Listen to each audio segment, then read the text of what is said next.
মুহররম মাসের 10 তারিখ আশুরার দিন, ইয়াউমা আশুরা। আশুরার দিন অত্যন্ত গুরুত্বপূর্ণ ও ফজিলতের দিন। এই দিনটি মানব জাতির ইতিহাসে, ইসলামের ইতিহাসে একটি গুরুত্বপূর্ণ দিন। এই দিনের রয়েছে অনেক ফজিলত এবং অনেক অলৌকিক ঘটনাবলী।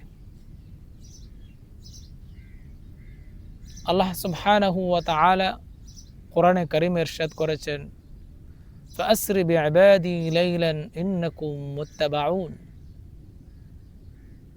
আল্লাহ তাআলা হযরত মূসা আলাইহিস সালাতু ওয়াস সালামকে বললেন, তুমি আমার বান্দাদের নিয়ে রাত্রিবেলা বেরিয়ে পড়ো। মূসা আলাইহিস সালাতু ওয়াস সালাম তার দুর্বল সম্প্রদায়, দুর্বল উম্মত বনি ইসরাইলদের নিয়ে রাত্রিবেলা বেরিয়ে পড়লেন।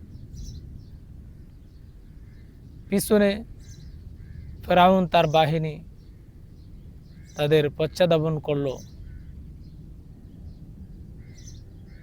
এক পর্যায়ে ক্বালা আসহাবু মূসা ইন্না লামুদরাকুন।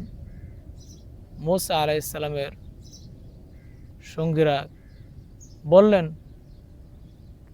আমরা তো ধরা পড়ে যাব। মূসা আলাইহিস সালাম উত্তর দিলেন, ক্বালা ইন্না মা'আয়া রাব্বী সায়াহদিন। কখনো না, আমার সঙ্গে রব রয়েছে, আল্লাহ তাআলা আমাদের পথ দেখাবেন।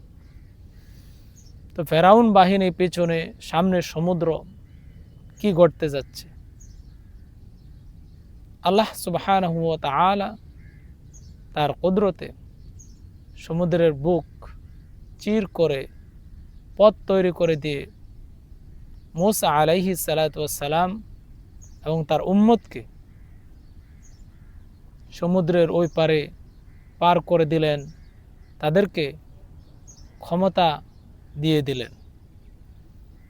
আর ফেরাউন এবং তার দলবলকে, তার বাহিনীকে আল্লাহ তাআলা সমুদ্রের ডুবে ধ্বংস করে দিলেন।